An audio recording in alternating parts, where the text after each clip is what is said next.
This is the problem. The problem is the way we think. The problem is the information that we get about money. Most of the information we get is a complete lie. People focus on the stated interest rate and they don't even pay any attention to the volume of interest. I'm trying to bring you the truth about money, teaching business owners that you can take back control of your money. You can earn money on the same dollars twice. What if a business were to fund a buy-sell using life insurance, but the business was guaranteed to get all the money back? Would that be a good solution? The main triggering events is the transfer of ownership of a business. If they don't have those agreements in place in writing on how much the company's worth, I mean, that's a big piece of it. Say they have a partnership and something happens to one of them, we want to make sure the business continues to operate. The customers aren't impacted. We want to make sure the employees are taken care of. So when that triggering event happens, there's not a lot of confusion about how things continue to proceed.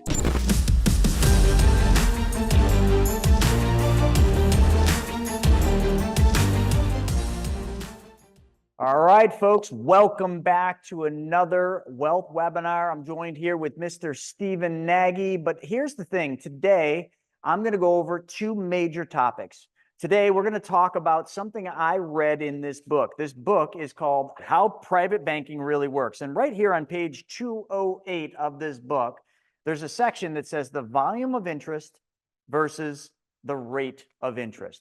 But before we get into that, can I just give you a tour of the studios here? Follow me. So folks, we came up with these studios in an effort to basically provide more value to you, to provide more fun videos that you all would really want to watch. So we decided, let's do something really unique. Let's add some cars and some really cool lighting to this whole thing. So I just want to kind of walk you around. So this is just one of the cars. This is the Porsche 997. We've got over here, got all the vinyl. This vinyl was originated in my home studio, so we just brought it here.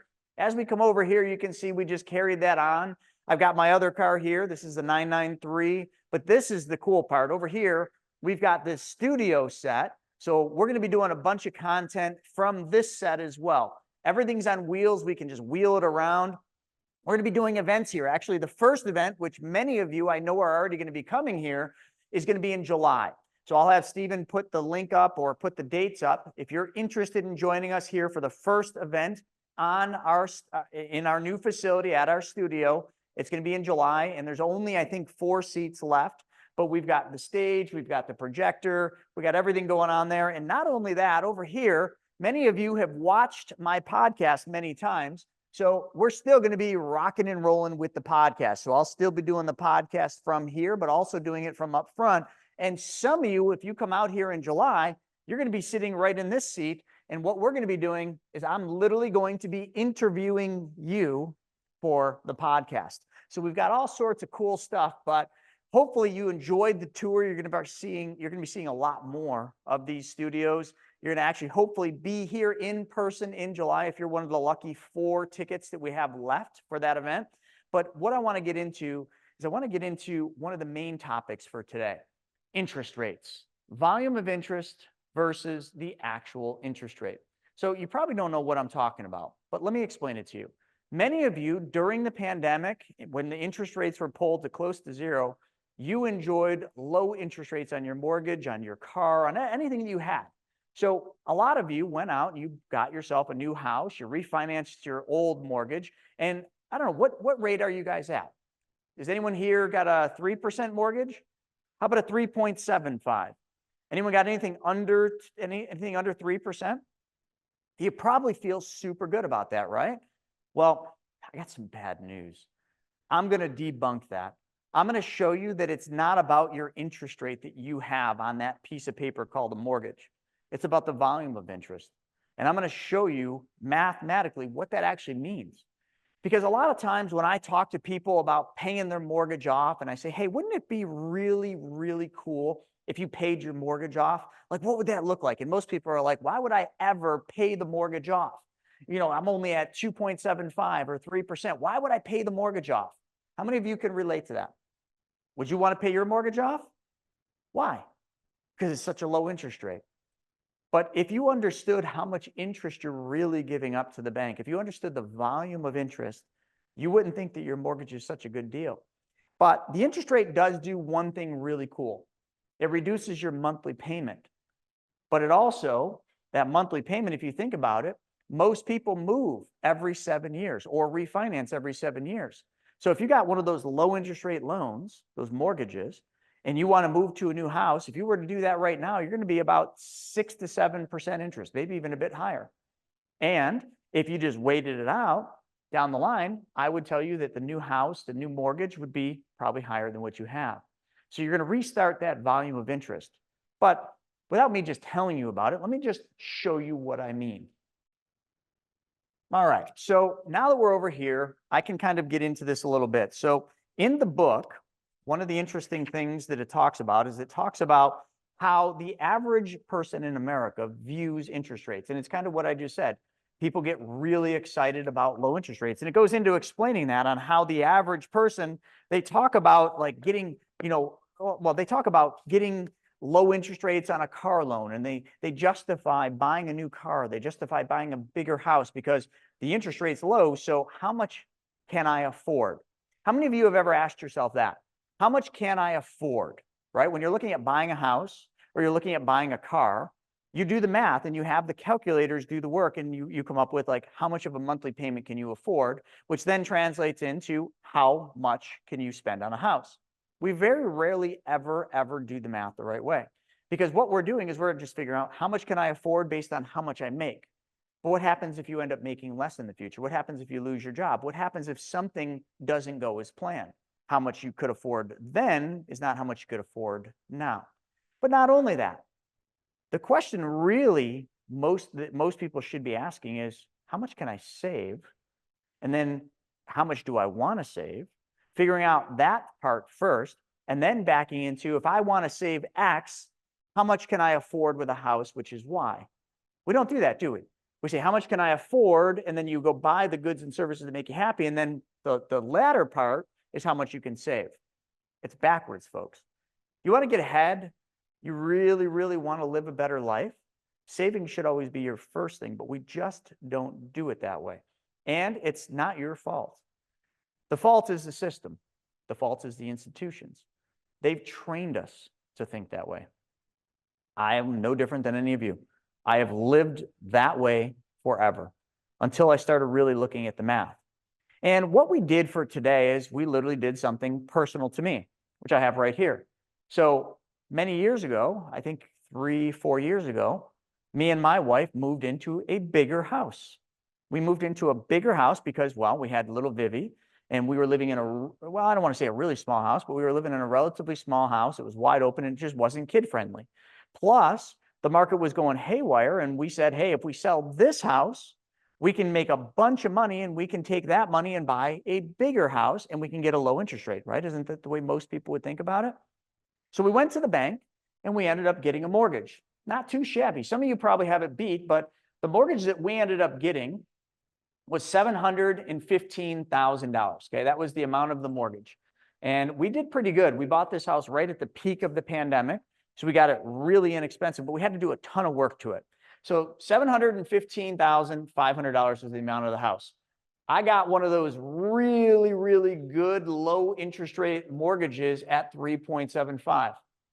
That's pretty good, right? How many of you would agree 3.75 is a good interest rate? Not bad. Okay. My payment was $3,314. This bank, which is a community bank, doesn't escrow for taxes. They don't escrow for insurance. So that's just my principal and interest. And if we break that down and we look at it over 30 years, how much do I really end up paying for the house? Well, we all know we pay a lot more than what we paid because there's interest, right? Well, how much is that interest? $477,393. And how much was my principal? $715,000. So $715,000 plus all the interest, I pay $1,192,000. So did that house really get a mortgage at 3.75%? If you do the math, it doesn't. Because what we're not factoring in, the volume of interest. That mortgage actually cost me 40.02%. But I got some additional numbers for you. I looked at it just over 5 years. Why? Well, because the average person doesn't live in a house for 30 years. So I said, what's the average time? 7 years. but it was easier to do the math at 5 years. So we ran the math at 5 years. And if I were to just take just those first 5 years, which is where you lose the most to volume of interest, is during those first 7 years. That's where the bank takes the most interest and the least amount of principal. So when you make your mortgage payment in 7 years, in the first 7 years, your mortgage payment is heavily weighted to interest. How many of you have ever looked at your mortgage statement and seen that? Well, if I looked at mine, I'll just give it to you, and obviously every month it's different, but if I look at it, the principal amount I was paying was $1,183, okay? So I'll put that up here. So I was paying principal of $1,183 a month. That was how much in principal I was paying. The interest I was paying on that was $2,130 a month. So you see how much higher the interest is than the principal? That's called the volume of interest. That's what this book, How Privatized Banking Really Works. And this is how we get to a point in our lives where we feel like we're just not getting ahead. Even when we make more money, we just feel like we're always losing because we don't pay attention to the volume of interest that we're giving away. So when I look at that over 5 years, does anyone want to tell me what my interest rate is? If you did the math on what I just said, you would be able to. If over 30 years, the actual interest rate I pay is 40%, how much would it be in the first 5 years, the worst 5 years? Anyone want to take a guess? How about 64.29%? Now, can I ask everybody a question? And I want you to be very real with yourself. Would you buy a new house if the interest rate was 64.29%? Would you? Anyone? Gene said no.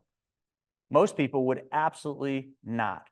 But if the bank just does some really cool mathematics and just says, hey, if we just say it's 3.75, which the rate is really 3.75, but the volume of interest is where they get you, and they just say, we want to make all of our money in the first 7 years. Why 7 years?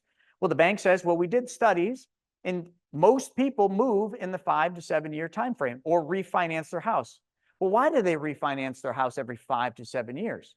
Well, that's simple, Mr. Banker. It's because the cycles, the interest rate cycles and the debt cycles, they work every 5 to 7 years. I've taught this on many occasions. So every 5 to 7 years, we ride that cycle, that boom bust cycle, whatever you want to call it. And because of that, they know that the interest rates are going to go high to low or low to high during that period. And they know if rates go from high to low, which will be the next cycle we ride, then people are going to refinance. And when people refinance, anyone refinance the house recently? Well, I just did an investment portfolio that we have. I just refinanced it at the bank. And when I went to the bank, do you know how much my closing costs were? $12,000. My closing costs, bank fees and bank fees and bank fees and attorney fees, $12,000.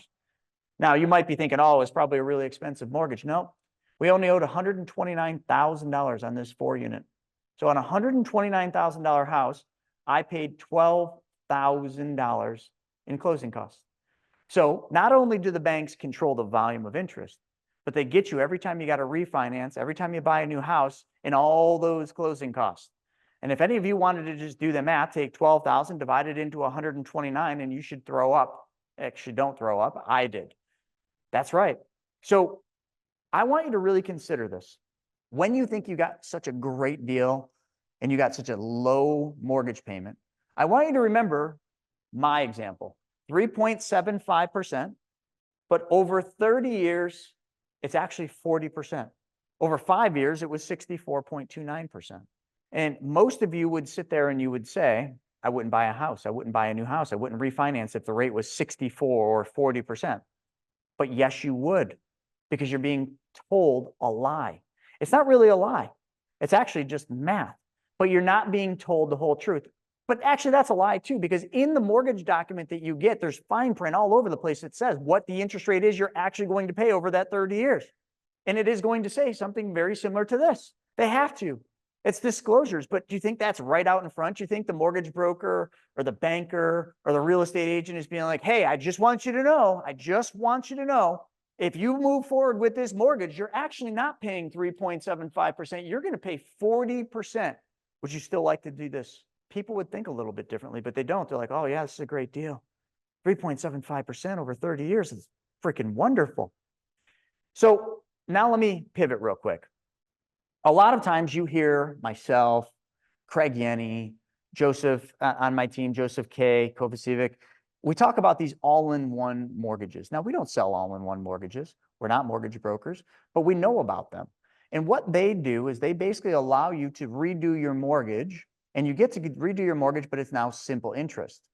And there's an interesting thing about how all this works, because in an all-in-one mortgage, you're going to use that to pay all your bills. It's literally going to be your one stop. That's why they call it all-in-one. Now, I ran some math. I'm not going to bore you with that, but let's just say all you did is you took your current amortized 30-year fixed mortgage and you moved it into an all-in-one mortgage. Okay, let's just say that's all you did. Okay, some closing costs. Yes, you got to pay them, but you move it into that. Now, here's the bad news. Get ready, because this is going to hurt. The rate, and I went with the highest that I could find, 9.2%. How many of you want to refinance your house from 2.75 to 9.2? Any takers? Drew, you want to refinance your house? See, Drew already knows. Drew's in town. So Drew, actually, I don't know if you want to come over here and say hello to everybody.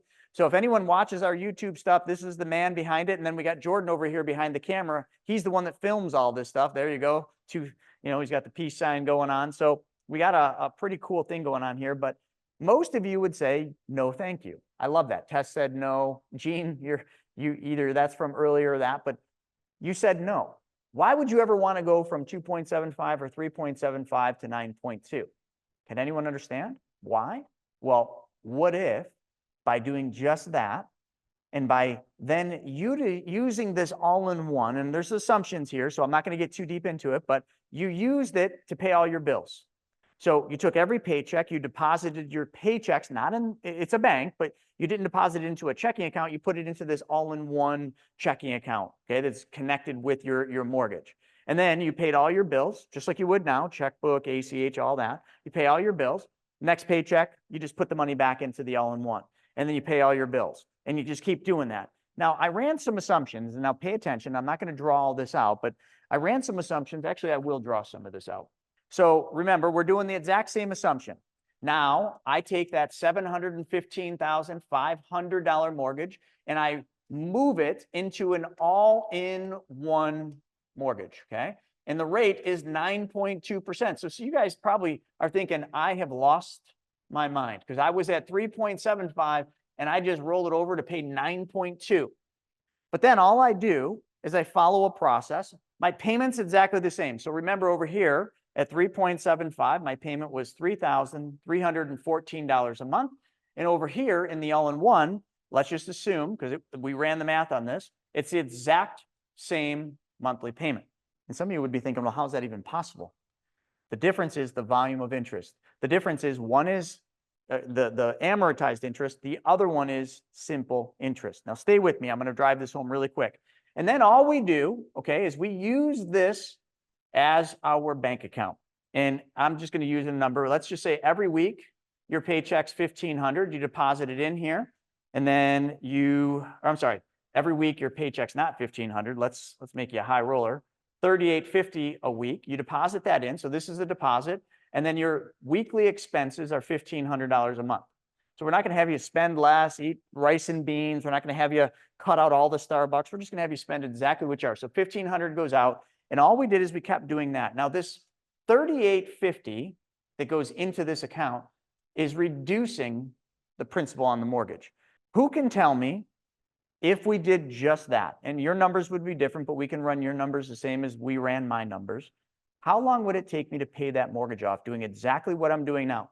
I'm making the same mortgage payment, doing the exact same thing, except for I'm taking and putting my weekly paycheck into this account. So we'll just call this an all-in-one checking. And then we're paying all of our bills out of that. And we just do that. It's kind of what you're doing already. You just change where the money goes and where the money comes from.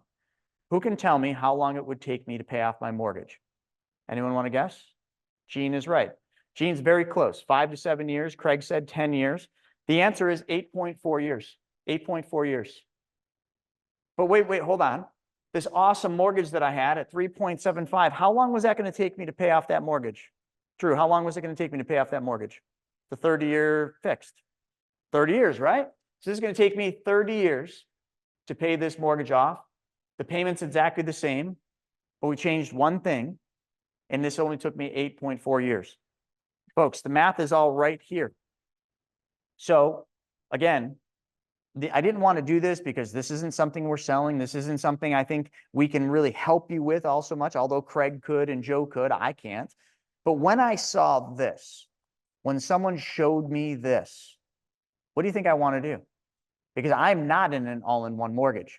This literally was done for me to prove like this is what I should be thinking. So do you think I want to do that? Do you think I care that the all-in-one charges me 9.2%? Anyone think that matters? Do you think I care about that? Absolutely not.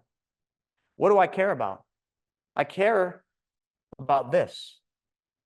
My mortgage, $715,500, is going to be paid off in 8.4 years. So what happens after 8.4 years? I have no mortgage. Okay, what happens is now, whatever this line of credit or this loan, let's just say it's paid off, so let's just keep things the same. I now have $715,500 of equity to use. So does anyone on here need $715,500? I'm lending it out at 15%. Anyone, any takers? That's okay. If no one on here wants $715,000, there's a whole bunch of people on privatemoneyclub.com that gladly would borrow $715,000 at 15% first lien.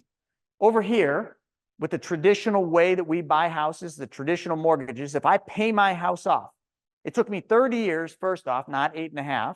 It took me 30 years. And in 30 years, how much money do I have to lend? Zero. I have to then go out and get a home equity line of credit and all that. Here, it's all done for me. I wanted to open today's wealth webinar with this. And this really wasn't planned. The reason I wanted to open with this is because this is the problem. The problem is the way we think. The problem is the information that we get about money. Most of the information we get is a complete lie. I'm trying to bring you the truth about money. And I'm trying to bring you the truth as it pertains to mathematics. All of this is just math. Every single one of you could go into an Excel spreadsheet or a calculator, and you could do the same math I did. There's nothing difficult about it. And that's the outcome. So I think we need to start training ourselves. So when I did those videos back a little while ago with Christy Van from Vantastic, the YouTube channel, and she showed me how to pay my house off using Velocity Banking, what do you think I did? I started paying my house off. So that $715,000 mortgage is now under $300,000. That's under $300,000. And I'm not making any additional, like I'm literally doing everything that I was doing before. You see, I just changed the way I did it. Everything we teach about the infinite banking concept, okay, is a process that involves changing one thing and adding one step. Breaking news, this just in. Are you sick of having your money lying around not doing anything? Well, we've got the solution for you. privatemoneyclub.com. Back to you, Chris. So now what I want to do is I want to change gears. So for some of you that were paying attention, we mentioned we were going to be talking to entrepreneurs today. Who here is an entrepreneur, a business owner, or self-employed? Put an I in the chat. We got Celeste, we got Andy, we got Angel, Stephanie. Okay, we got Mike. Might be missing a couple. They're coming in hot and heavy. Drew, Wesley, Lance. Awesome. So it's safe to say we got some entrepreneurs on here. Craig, we got some business owners on here. Surprise, surprise, right? Yeah, we've got something to share for them today. Yeah, Jordan's a business owner. Drew, do you own a business? Yeah, he owns a business. So we got lots of business owners. Now, for any of you that are not business owners, how many of you plan to be business owners? Just put plan in the chat. Mompreneur, I love that. Hey, same difference, Mary. All right, so we got a bunch. So I bet you any money, if we took all 102 people we have on here and we said, how many of you are entrepreneurs? That's probably a little over half. And then how many of you plan to be entrepreneurs? That's probably another 30, 40%. So there's only a couple of you that don't want to be self-employed in one way, even if it's a mompreneur. So what we want to talk to you about is we want to talk to you about one of many strategies. We're going to be talking about lots of strategies on if you're a business owner, how to use everything we teach about the infinite banking concept to literally protect yourself and to make sure that everything in your business, good, bad, or indifferent, goes exactly how you want. So Drew, let's just say we started a business together. Okay, the business started doing really well and everything was going good, but then all of a sudden I get sick. okay? And I've got, let's just say I got a terminal illness and I'm only going to live another 14 months. So what would be going through your head? One, how I'm gonna run said business without you. How you're going to run the business without me? Two, what are the skill sets that I would need to hire in order to replace you? What are the skill sets you're going to need to hire to replace me? The obligatory, like, what do I do when you're gone? What do you do when I'm gone? But I mean, like if I'm your partner, let's just say we're 50-50. I mean, you know, I'm married, right? You ever meet my wife? She's a nice lady, but she can, you know, she's a firecracker. How to run business. Does she know how to run a business? She does. But the real question is do you want to be partners with her? You can be honest. You don't know the answer, but like if you had a choice, you'd prefer probably not to be partners with my wife. I'll say no. I'll answer this question. Steven answered Prefer that. not. And that's kind of the answer I was looking at. I know he's trying to be correct here, politically correct, because we live That's in a legitimate situation that could occur too. So I a thought about it. legitimate answer. Like, no, I would prefer not to. And my wife would be perfectly fine with that. So to not Love you, Larissa. yeah, it's okay. But for you to not be partners with my wife, what do you think she's going to want from you? Money. Money. Damn right, my wife's going to want money. Like if I'm out of the picture and Drew is going to want to run the company by himself, my wife is perfectly fine with that. She's like, hey, I did some math with the bookkeeper, and I was just kind of thinking based on the evaluations that we would do on this business, I think Chris's shares are worth X. So where's the dilemma for you? One, the business might not have the cash on hand to just pay the X to get her out of the picture. So the business might not have the money to just pay Larissa to make her go away. The question, then it becomes a question of, well, if I like seller finance her out, the question is how long is she going to stay attached? My wife probably isn't going to go for that seller financing stuff. She's watched all the sub 2 stuff. I don't think she wants to seller finance the business. She sort of just wants a check. Well, yeah, definitely. Otherwise, she wants an office and she would like to have some controls of the business. Yep. Which we've already established that you don't want. So does anyone else like, oh, you lost me for a second. So, sorry, Israel. So does anyone else think about these kind of things? Who on here has a business and you have a partner? Put I or put partner in the chat. Okay, we got Andy, we got Jordan, we got Drew. And Drew is not, I'm not his business partner. That was just an example.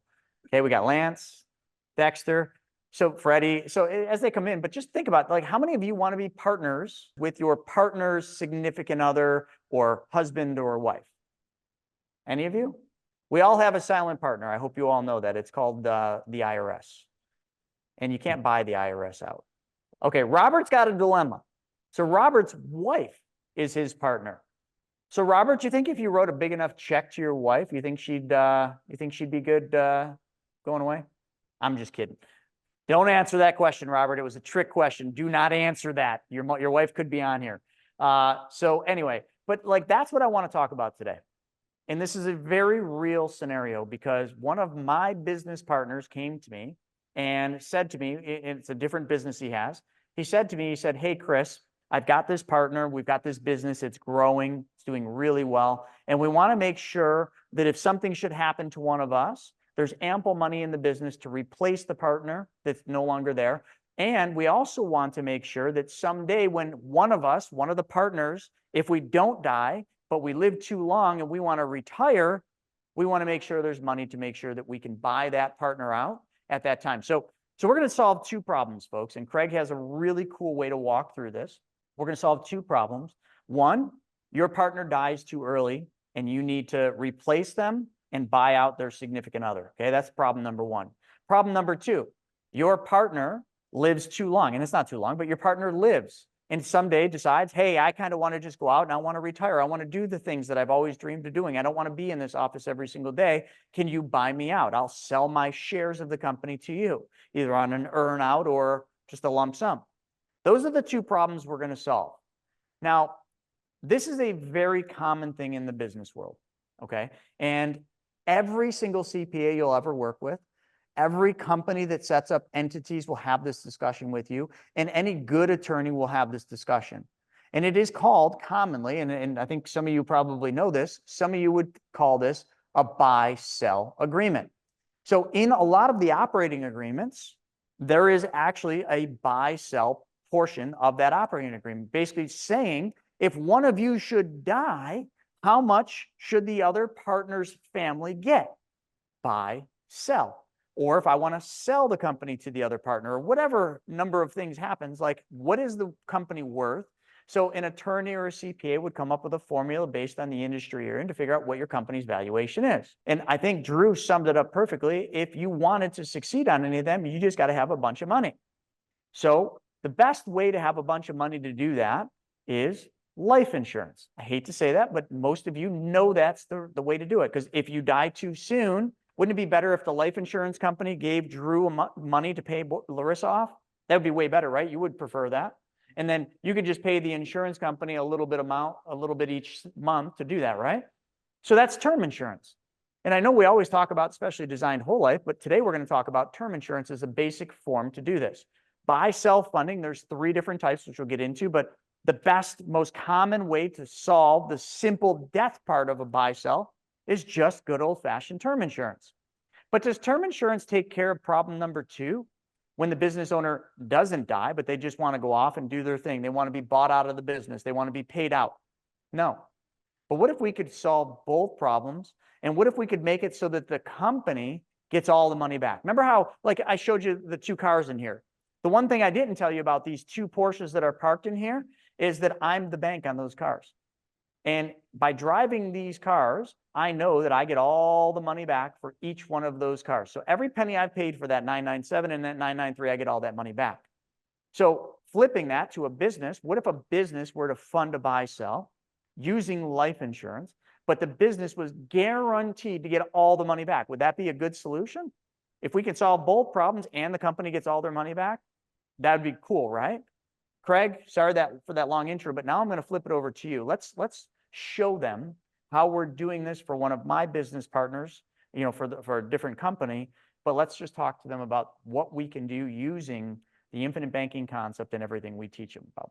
Certainly. Yeah, I appreciate the opening. And I think we just want to stress that what we're covering today is more of the strategy, but like Chris mentioned, it's a partnership between your CPA, your attorneys, because all of those agreements need to be in place. So let's just say, let's go back to the Chris and Drew picture.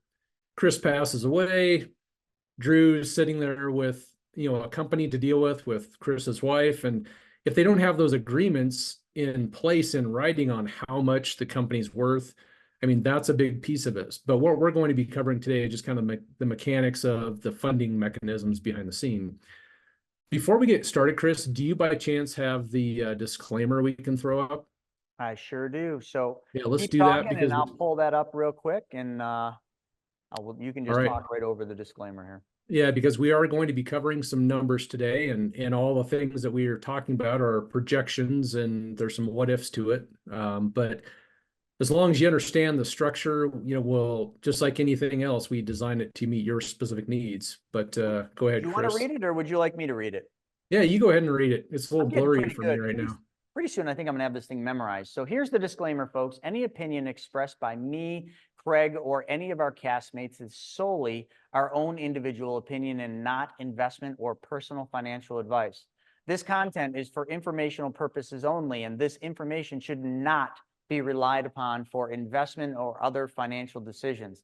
Nothing contained herein is financial, legal, or tax advice. I don't have to read the second part because we don't have any affiliates or anything else that we're getting paid on. So just know we're not giving you financial advice. Make sure you seek out professionals like CPAs, attorneys, and other people in your corner to review your needs and goals. And if it comes back to IBC, just give us a call.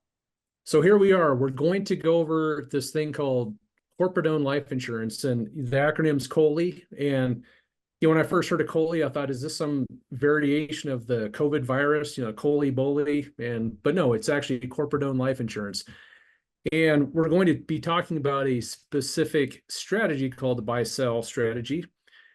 And when we get into this, and Chris has covered a lot of this, but the main triggering events is the transfer of ownership of a business. So in the case of Drew and Chris, they're, say they have a partnership and something happens to one of them, we want to make sure the business continues to operate. We want to make sure that, the customers aren't impacted. We want to make sure the employees are taken care of. So there's a lot of underlying reasons why a buy-sell agreement makes a lot of sense. And these are just some of the reasons. So the other piece to remember in buy-sell agreements or any sort of corporate-owned life insurance program, there's the tools underneath that's helping to facilitate that, but it is a legally binding contract that does require your CPA and does require an attorney to be involved to make sure all the paperwork and everything is in place so that when that triggering event happens, there's not a lot of confusion about how things continue to proceed. So with that said, there's really three main types of buy-sell agreements. And just like anything else, we need to understand what is the company structure? What are you trying to accomplish? What makes most sense? So the three main buy-sell agreements would be a cross-purchase agreement. So this would be where Chris would buy a policy on Drew and Drew would get a policy on Chris. And of course, there's some different variations of how the beneficiary works. Could be the business or it could be the spouse. But anyway, just think of it in this case, the company does not own those policies. Chris would own a policy on Drew. Drew owns a policy on Chris. Those work well when there's maybe just two partners, small company. There are some tax considerations to look at with your CPA. But the other one's called an entity purchase agreement. This is where the business would actually buy those policies. So the business buys a policy on Chris, the business buys a policy on Drew, the business funds those policies. The business also has the ability to access that cash value. Now, what happens if Chris buys a policy on Drew and Drew buys a policy on Chris? The business is not the one in control of that cash value. Those specific owners are. So those are some different strategies to think about. And then there's also what's called a one-way agreement. This is where typically a key employee would just buy a policy on the sole business owner, for again, business continuity reasons. But those are the three main types. Chris, anything you want to add on those? No, I think, just there's different tax considerations with each one that you'd want to walk through with your CPA.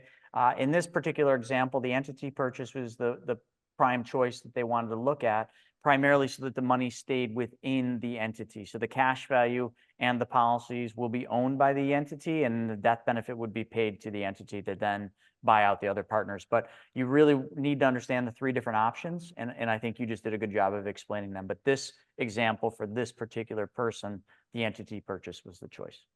Absolutely. So with the entity purchase, just kind of how this flows is, so the business is going to be buying the policies on the individual owners.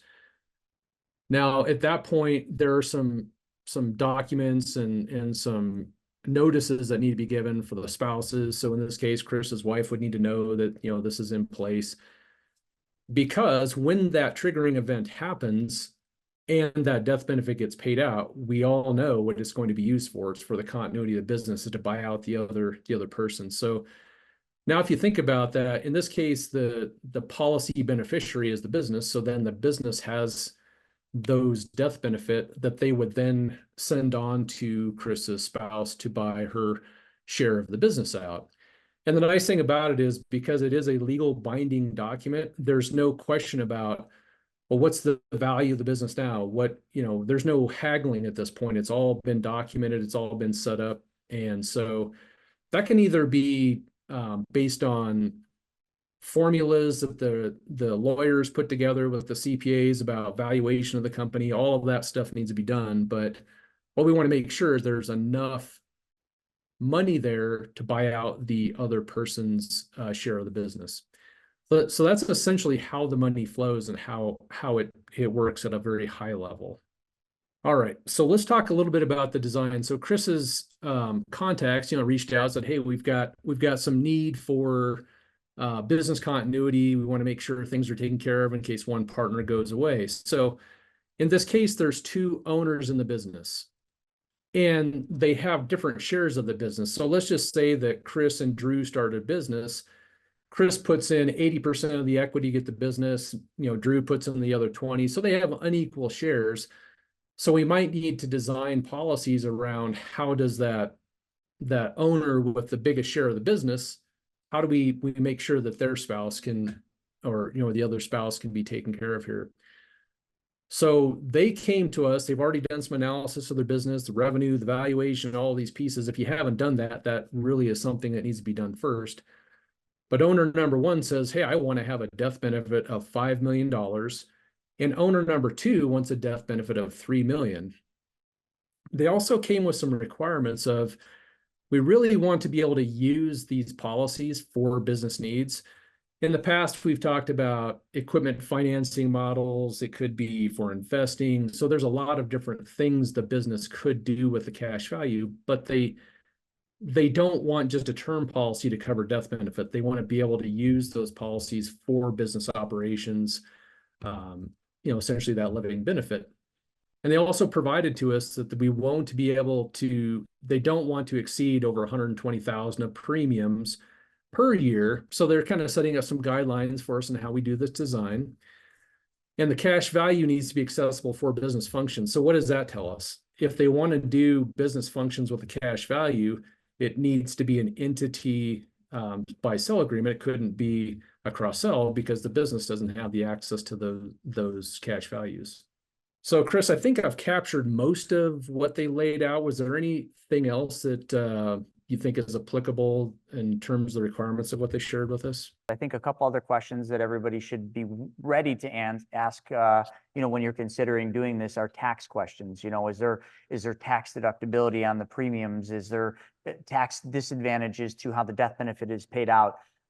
So those are just some of the factors. Now, everything we're showing you is being done with after tax dollars. So the corporation is not deducting the premiums that are being paid to the insurance company. So there are ways to do that, but you have to understand the ramifications of doing that. So those would be all the kind of questions you'd want if it's also trying to capture some tax advantages or some of the tax considerations.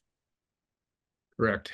Yeah. And that's why it's so important to have a team behind the design of this whole system. Now, what we end up doing is if I had, let's just say, Chris, I needed 5 million of death benefit on one owner and 3 million on the other with 120,000 of premiums. What we found is we would not be able to design a policy that we typically do for infinite banking. It wouldn't be a high cash value policy because most of the premium would need to go towards the base of the policy to create that high of a death benefit. So people that have been around our community for long enough, on the infinite banking side, when we design policies, we're not focused on the death benefit, but here we needed to be a little bit focused on the death benefit.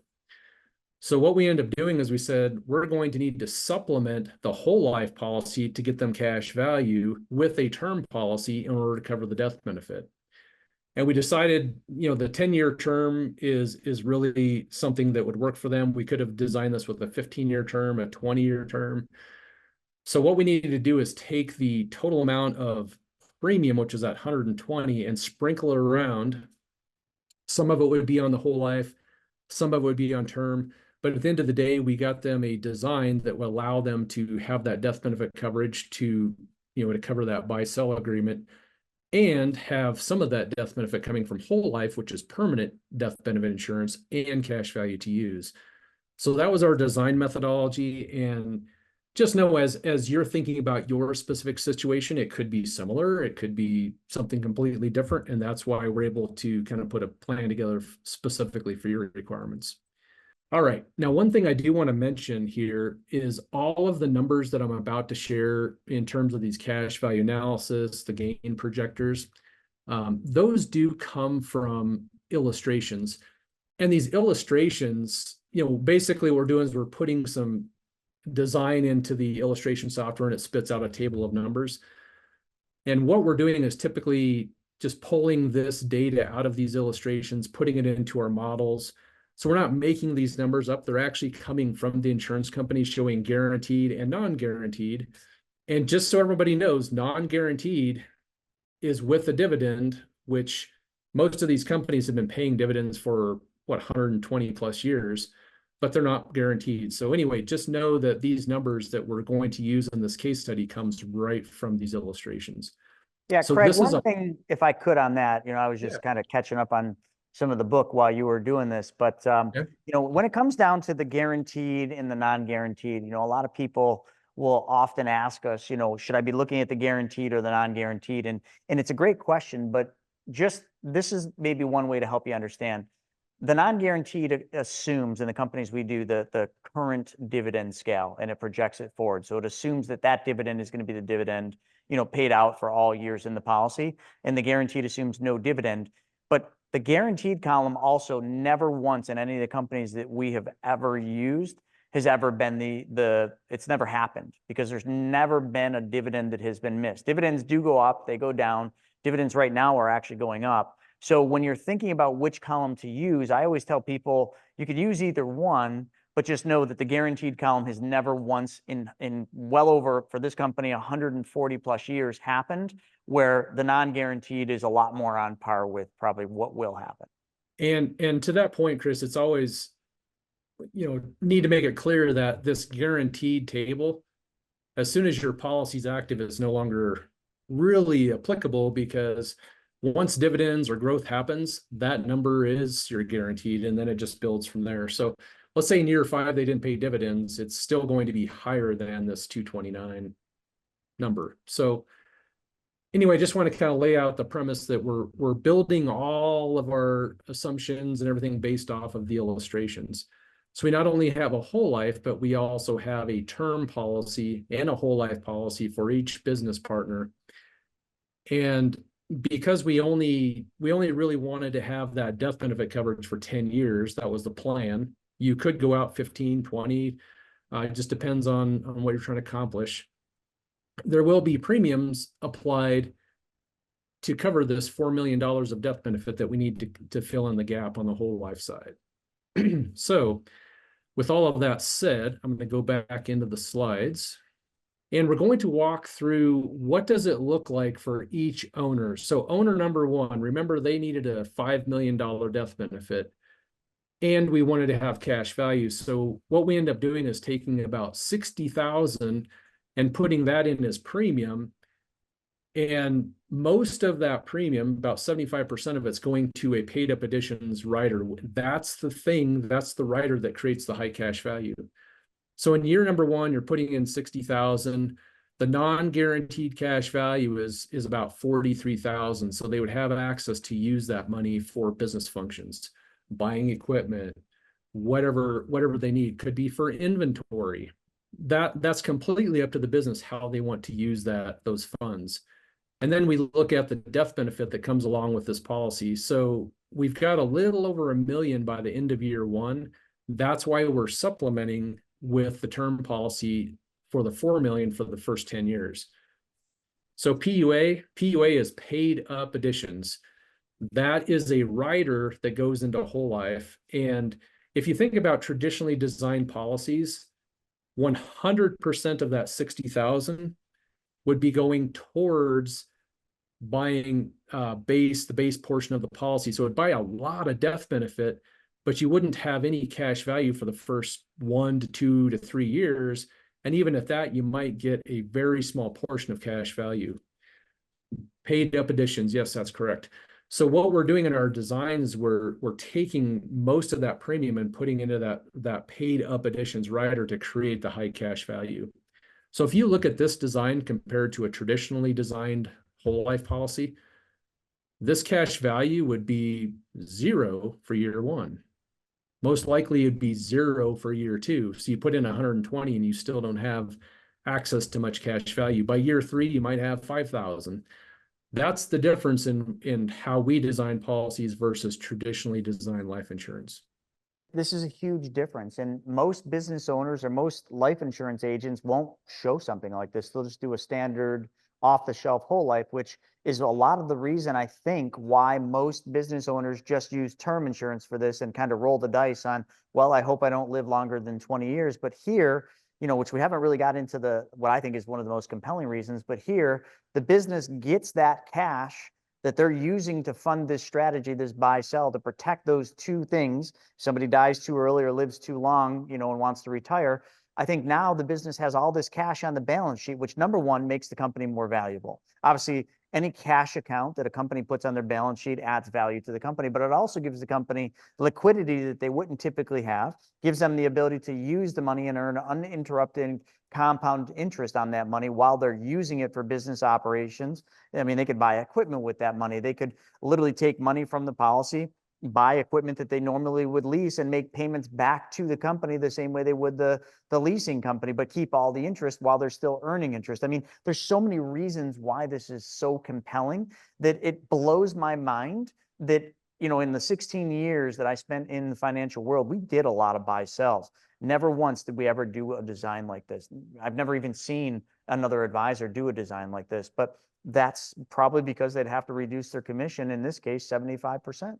So Yeah. that's just why we really want to drive this home for business owners, why we want business owners to not just look at the buy sell funding as an important aspect, but also look at how the policies are being designed and how the strategy is being built for that company, because it doesn't just have to be money out the door paying for a premium that is gone forever. It can be money or not invested, but money saved inside the company that can be used to grow the company as time goes on. And not only that, remember I mentioned about the cars, getting all the money back for all the cars that I buy, drive, and own. Like here in this, like Craig, maybe you're going there next, but show them, like, at what point does this business get all the money back for this strategy? So that it literally, like, every dollar they put into this life insurance policy and the term, at what point do they get all the money back? And maybe break it down by the term and the whole life, and then also just when do they get all their money back for the whole life premiums? Because that's what Dave Ramsey would say. Just do the term, don't do the whole life. That's stupid. Absolutely. So we're going to get to that point. I'm going to show those crossover points. And what we're talking about is, if I'm putting in 60,000 a year, I have some cash value. When do we cumulatively get to that point? And cumulatively for this one policy, it's about year 8. But I'm going to show you something that's pretty exciting here in a moment.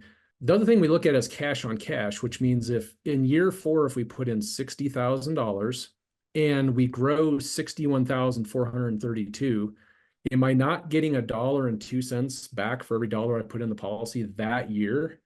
So this gets really exciting, because every time we put $1 in, we have more to use. We put $1 in, we have even more to use. So we have $1.06, $1.10, $1.14. Almost sound like an auctioneer at this point. $1.10, $1.14, $1.19. But anyway, that's kind of what we're doing in terms of the policy. And then we look at the cumulative. When do I have more cash value than the premiums I put in? And I'm going to show you a couple examples of how that can play out over time. So that's whole life policy number 1 for owner number 1. Then we're supplementing with a term policy for the first 10 years, because we want to make sure that if something happens at year 3 to owner number 1, there's $5 million available or more to make that business continuity move.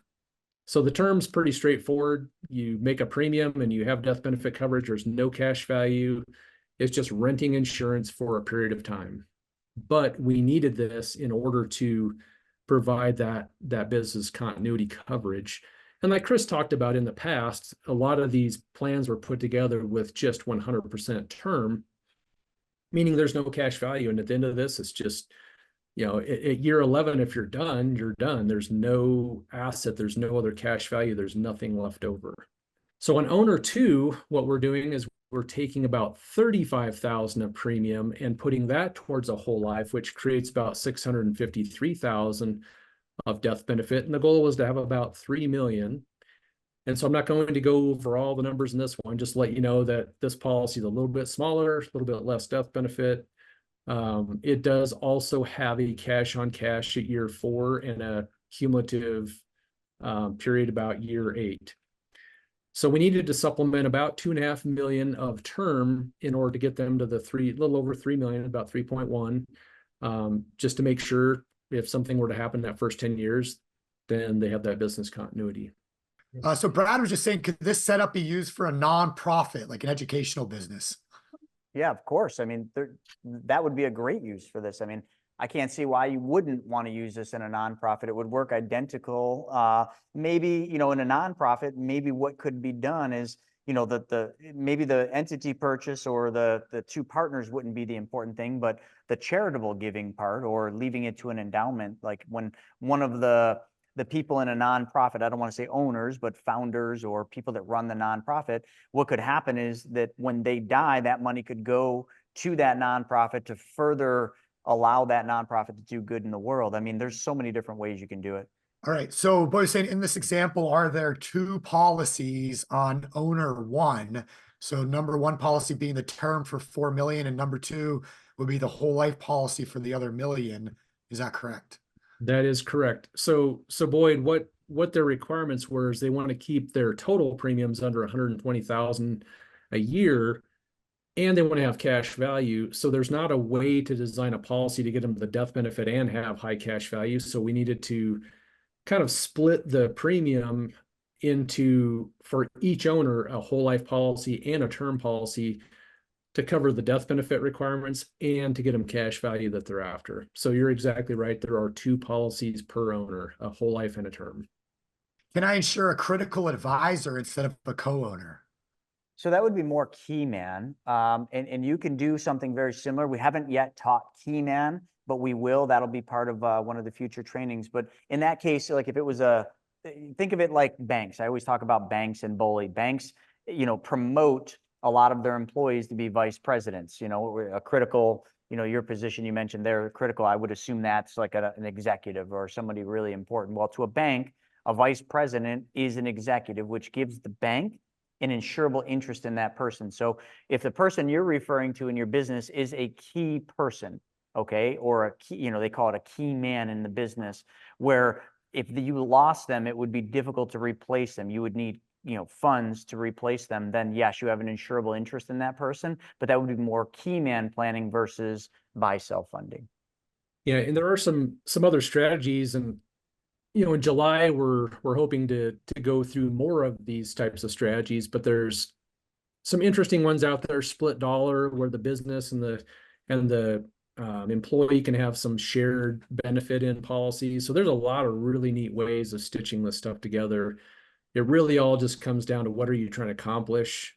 Is this a business continuity, key person? So there's some different strategies we can deploy there. So I'm going to go ahead and continue on. And now to Boyd's question earlier, which is a really good question, are there two policies per person? Yes, there's a whole life policy and a term policy per owner. Now what I'm doing is I'm taking both of those whole life policies and I'm squishing them together, because what I wanted to see is combined premium, combined cash value, and I also want to consider the term policy cost, because now what I'm looking for is where is that projected, and I'm saying projected because we're using the dividend side, the non-guaranteed side. But if we're putting in 95,000 of premium for the first, say, 10 years, and then we drop down to 23,750, we're dropping off some of those paid up additions. I'm looking at the combined cash value of each policy. So we're just simply adding them together. So by year 10, we've got about $1 million.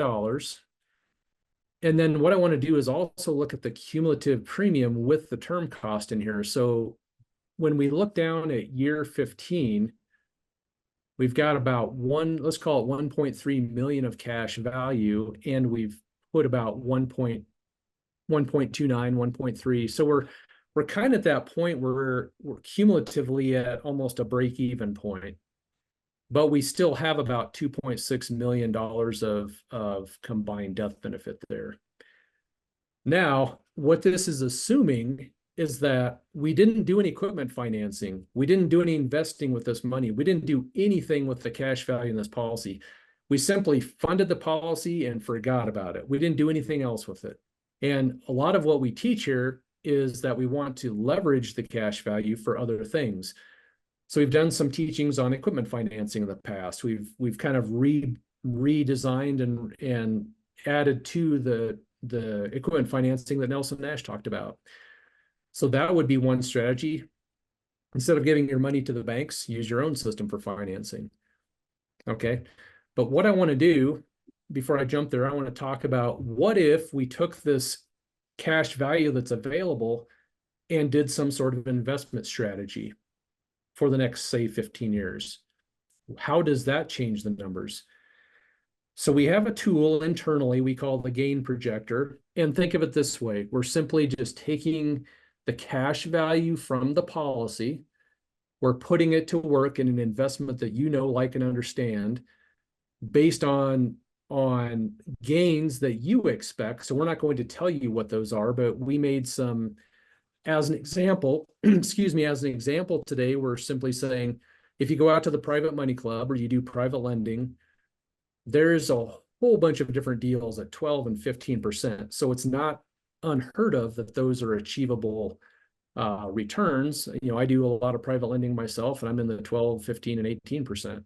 What we're going to do is show you what does the model look like if we take the maximum cash value from the policy, put it to work. Now, guess what happens? When you take a loan from your policy, there's an interest, a simple interest, you know, to Chris's point earlier, it's simple interest. So how are we going to deal with that? So what we're going to do is show that investment being made. We're going to make some gains. Out of those gains, we're going to pay the loan interest on the policy and put the rest back to work. So what you're seeing here is just kind of the compounding on this first graph is just showing you the blue bars are the capital that you've deployed, and that's capital inside of an investment that business owns. So think about it this way. If there was a death benefit paid out and we have some capital deployed, we're still whole because we've got the capital plus the death benefit. So we're simply showing what does it look like as your capital increases, your gains increase. We've got you know, some nice upward trends there. And then we're showing what's the projected net benefits. So in terms of net benefits, just think of it this way. I put some money into something and I got something out of it. So it's simply the pluses and the minus. And we can see these blue bars are our gain or net benefits over time, meaning I'm getting a lot more out of the system than I ever put into it. This green shaded area is just more or less the cumulative premium. So you see that kind of levels out over time, but our growth still keeps going up. And can anybody tell me why, if I'm putting in about the same amount of money, it kind of flattens out, why do I keep having this blue bar increasingly get bigger and bigger over time? What's the force that's working inside of the policy that's creating this force? Can anybody tell me in the chat? What's the force that's creating this blue bar to keep going up and up? And Greg is our winner today, compound interest, and Gene and others. Yes, so the policy, every dollar we put in the policy is going to compound and grow over and over and keep growing and growing and growing, regardless of whether we're using it or not. Okay, so that's the benefit of using the policy money. Now, I'm just going to tell you there's a year-over-year projection. You probably can't read this, so I'm just going to jump down to the next slide. What we're doing is we're analyzing at the end of each year, what's the death benefit? Now, take this number plus the cash that you have deployed. That's going to be our total death benefit, but this is just how much remaining death benefit we have based on the fact that we're using some of it for the investment. Our net proceeds, meaning we have capital deployed in an investment, we have a gain from that investment, we paid out our loan interest, and we have a little bit of cash value that stays in the policy that we can only use about 90% of it. So my net proceeds at the end of year one is about $73,852. We put in $95,000. So I can hear it now. Someone's going to look at this and go, wow, 22% down year one. 16%, 5%. Everybody here that has been following us for a long time knows this is a long-term strategy. But let me ask you a question. What if one of the partners were to die in year three? Are they not made whole? Have they not covered their business continuity? So yes, there's a little bit of time for this to catch up. But look what starts happening at year 4, 5, 6, 7. Yes, Efren, absolutely. It's a marathon. It's a marathon, and they have all of this going on while they're protected with their business continuity plan. So they've got the death benefit there, watching, you know, if they ever needed it. But why we're doing it this way is I want to use that money. And at the end of year 15, they've got about 2.5 million in net proceeds, and they put in about $1 million into the system.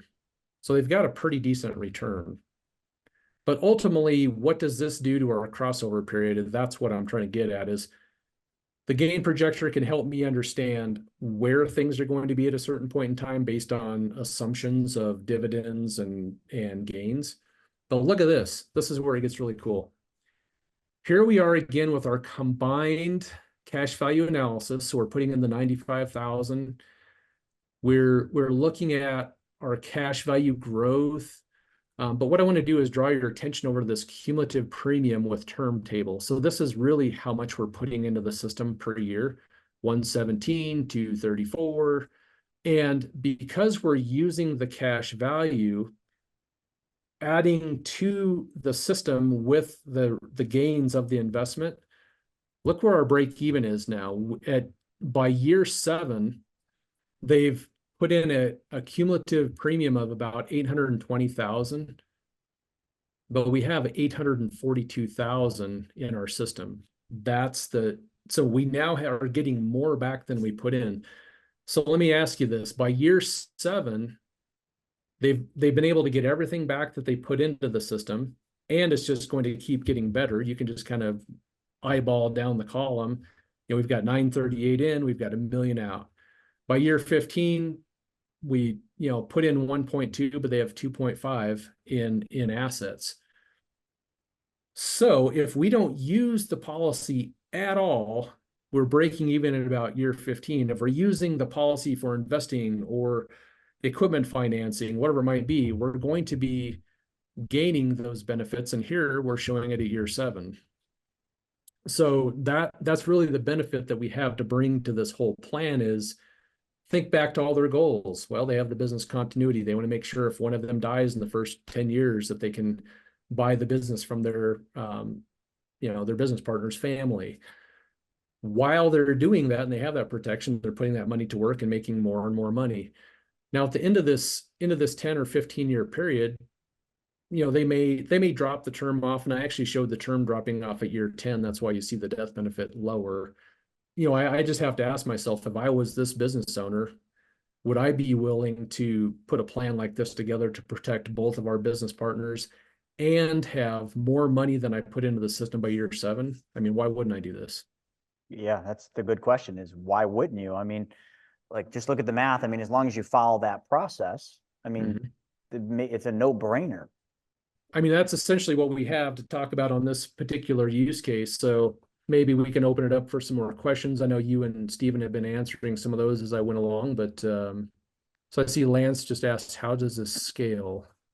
So Lance, maybe I'm not quite sure what you mean by the scale is in terms of the minimum. Are you talking about what's the minimum they can put in and the maximum? Oh, Craig, that's an important thing. Even if that's not what Lance is asking, I think we definitely should hit that, because in business, you have good years, you have bad years, and cash flow is always an issue, and a primary concern. So if you lock into a plan like this and you're saving X amount, and then all of a sudden the business can't afford that, or if it was cross purchase, the two partners couldn't afford that, like that's a concern. So let's hit his, and then let's talk a little bit about that as well. That's really important. Yeah. So what Chris was just sharing is, we're going to make plans to contribute this much to the system every year. You see 95,000 going in here. The way we designed it, that's pretty much the ceiling on this particular design. You might be able to put a little bit more in, but we didn't talk about what if you don't have that 95? What if you only have 75? What if you have 60? And one of the clues you'll see down here is this 23,750. If you remember, I said we designed this policy with the premium 75% going to paid up additions, 25% going to the base of the policy. Paid up additions are always optional. You're never required to pay them, but it's what we want to do because that's what creates that high cash value. So let's say in year 3, they have a rough year and they don't have the 95. They can be somewhere in that 23. It's going to be a little bit more than the 23 because there is a term rider inside this policy. Oh, actually, there's not. I'm sorry, there's not in this one. It's a blended. Yeah, but they'd still we'd have to factor in the term premium, which is relatively low, but they'd still have to maintain that as well. Yeah, because we're using that blended, it would be somewhere in this 23. Let's just call it 25 just to make the math simple. So in year 3, rough business conditions come up. They maybe had some the impacts to the business, don't have all the revenue, they can put 25 grand in just to kind of cover it. There are other methodologies that you can use, the dividends to help pay some of the policy. But of course, the more we do that, the more we're going to slow the growth in the future. But there are some options to scale back if you needed to. And I think, Lance, if that isn't the question you asked, let me know. But you can certainly go between, say, 25 to 95,000 on this particular design. And because we have a lot of different designs, we can make that range even bigger if need be. Let's see here. What is the present interest rate in the policies, the interest paid on the loans? I just did a 5% in this model, but with this particular company that I built this model with, they're at 4.8% on the loan interest rates right now. So I use 5. They've been bouncing around in the high 4s, low 5s. That's just kind of where they've been. But 5 is a pretty good number just to use initially. Yeah, I mean, the other nice thing that you got to understand is, pretty much when you look at the loan interest rate on any of the carriers that we use, it's always going to be lower than what you'd get money from a bank for. I mean, it's just a different loan. The insurance companies aren't following the prime rate; they're following actually the bond LIBOR rate as how they price their loan interest rate. So it's always going to be a lot lower than what a bank would be, which is another reason to be your own bank. Is, why pay the banks a higher interest rate that you never get the interest back when you can pay yourself an interest rate, and the insurance company's taking and keeping a lot less. Plus, you're earning the uninterrupted compounding interest, plus the interest charged on the loan is simple interest. So if you're doing what we just showed, repaying that loan, you're actually bringing the APR down just because of the way, and I'm saying this because earlier I mentioned, the volume of interest. So it's a very important factor when you're seeing how the infinite banking concept works, because when you're the bank making payments back to your policy, your banking system, you're the one winning on all levels. So many people get hung up on why would I pay interest to the insurance company on my own money? Well, you'd pay that interest to someone else's bank and you wouldn't even question it. So it's kind of a mood point. It just shows that people focus on all the wrong things, just like I showed with the bank or in the volume of interest. People focus on the stated interest rate and they don't even pay any attention to the volume of interest, which, remember that mortgage I showed you earlier, my mortgage, it's 40% over 30 years, over 64% in 5 years. So like, nobody would borrow money at those rates, but they do. Does that make sense? Nobody would borrow at 64%, but yet you do, and people do every single day. They're just not looking at it right. Yeah, and I know there's a lot of people out there that love the numbers. I know Boyd's out here. Boyd and I have conversations all the time. We love the numbers, but this is I guess a description of how the policy loans work. Let's just say you had a $10,000 loan at 5% with the insurance company. Right here, this number, interest accrued for the year, is $500 because it's 5% of the 10,000. But it is a simple interest loan. So the way it works is, let's just say you structured a payment back to your system of $500 every month. What you're going to see is that interest is for the year is now, because you bought down the principal, 100% of this $500 goes to the loan principal. So buys down the interest. So if we have a $338 interest charge on 10,000, isn't my interest rate now really 3.38%, not 5%? So for those that are kind of wondering how the policy loans work, 5% is not always 5%. It depends on how you're paying that policy loan back. So by paying your loans back and being an honest banker, as Nelson Nash always said, you actually end up paying less to the insurance company and recapturing more of your own money. So Lance, I think, so you had asked about, so some of your businesses are small and growing. Can the policies grow with the annual revenue? That can all be considerations of how we do the designs. So for example, if we know kind of what that starting point is, or what your minimums are with a little bit of buffer, and then where do you think you're going to be in the next couple of years, we can design a policy to accommodate that. But if we try to solve all problems with one policy of what ifs 10 years down the road, that may not be a good path to take. So what we want to do is kind of look at what's your picture now, what's your revenue, what do you expect things to grow to, what kind of business continuity coverage do you need? All of those can be factors. So my whole point is, Lance, we can design a policy and a structure that's going to work for your business. We would just need to understand what some of those requirements are. So I think that addresses all the questions we have so far. And Chris, you almost look like a picture on your video. I love how you're kind of moving around. I mean, I kind of feel like maybe I need to take a step out in the hallway here.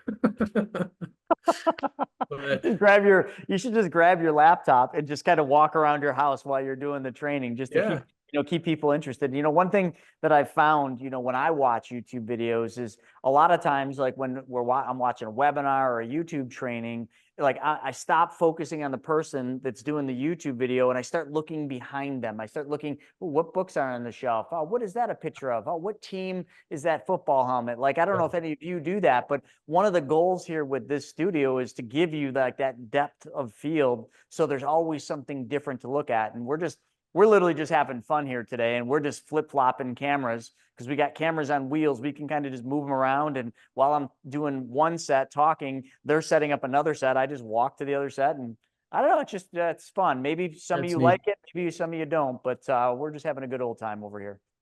No, I think it's great. I love it. So, I mean, the best I could do right now is probably take everyone out in my hallway and show them our new stairwell we had put in about a year ago and paid with it from a policy. So we had, so it's kind of a house built in 92, and it has all those half walls along the railings. We ripped it all down to make it flat with the floor and put up, different railing system. But anyway, it's kind of cool. Yeah. Boyd stairs for the win. Not nearly as fun as your background though, Chris. Yeah, well, it's kind of funny. We're playing around. We got like monitors we're changing. So now even here, I'm staring right at you, looking at your guitars while you're looking at me in a different set. But, as we kind of wrap this webinar up, folks, we're going to start having a lot of fun. We're going to start putting out a lot of really amazing content as it relates to businesses and all of you business owners and entrepreneurs, because we talk so much about like individual uses of this concept and this process. It's time we take this and start really applying this to all the things that have been being done by advisors for as far back as I know, but teaching business owners that you can take back control of your money. You can earn that money on the same dollars twice, and you can use this in business practices to do the things that you should be doing anyway. And, a lot of these ideas are coming from a lot of the readings I'm doing. So, I recently just went through the IBC practitioners program, which is the certification program in our industry, so that you can call yourself an IBC practitioner. But in doing that, you read a lot of books. There's a lot of information you're going to read. And I would urge all of you, if you have not yet read Nelson Nash's Becoming Your Own Banker, you first should read that book. But this is a great book that all of you should read. So Craig's got it up on his screen. This is a fantastic book to read right here. This is called How Privatized Banking Really Works, Integrating Austrian Economics with the Infinite Banking Concept. I know that sounds like a difficult concept, but it's a really easy read. And what I like so much about this book, and what I try to get across in all of our trainings, is I try to bring this stuff down to a 5th grade level and use parables, and also not only use parables, but use real life examples. Like what you just saw today, whether it was the beginning with my house or the buy-sell funding strategy. These are real examples, folks. We're not just making this stuff up anymore. We're helping thousands and thousands and thousands of people in this country and in Canada as well. So we have so many case studies. And one thing I would offer to all of you, if any of you watching this right now have a unique story, you have a story of how you use the infinite banking concepts to solve problems for you, please email us. And you can email contact@chrisnaugle.com. What we're trying to do is create more case studies of how this concept is changing people's lives. And, this book just kind of brings some of those things down to simple, basic principles. And I hope it helped today. I really do. And folks, if any of you are interested in learning more about this, interested in working with, myself and our team to help you design some of these strategies for your business, please book a call with us. I mean, a lot of people are like, I don't want to book a call. You're just going to try to sell me something. How about this? I guarantee you, we're not going to try to sell you something, because here's what I can guarantee you. If we can solve your problem, if you call us and you have a problem and we can solve it, you're going to ask us to help you. We no longer need to sell, because all we need to do is solve a problem. And that's the baseline of how this company operates. The money multiplier, BYOB, that's exactly what we're doing. And we would love to help you. So in the chat, you'll see a link. Schedule a call with us, and we'll be happy to talk about your situation and help you solve your problems. With that being said, folks, thank you for joining us for this wealth webinar. A big thanks to Mr. Craig Yenny and Mr. Stephen Nagy and Mr. Drew and Mr. Jordan and this entire team. So a lot of good stuff coming. We'll see you on the next one. All right, so I hope you guys enjoyed that episode. We're putting up tons of them, but I think if you like this one, you'll probably like that video as well. Not only that, I've got a book that I created, Mapping Out the Millionaire Mystery, where we actually show you what the wealthy do in the game they play with money. I want you to have that for free. And if you want to know about all my new videos coming up, click that alert button. Actually, smash that alert button, and you'll be notified every time we put a new video. So we'll see you on the next episode.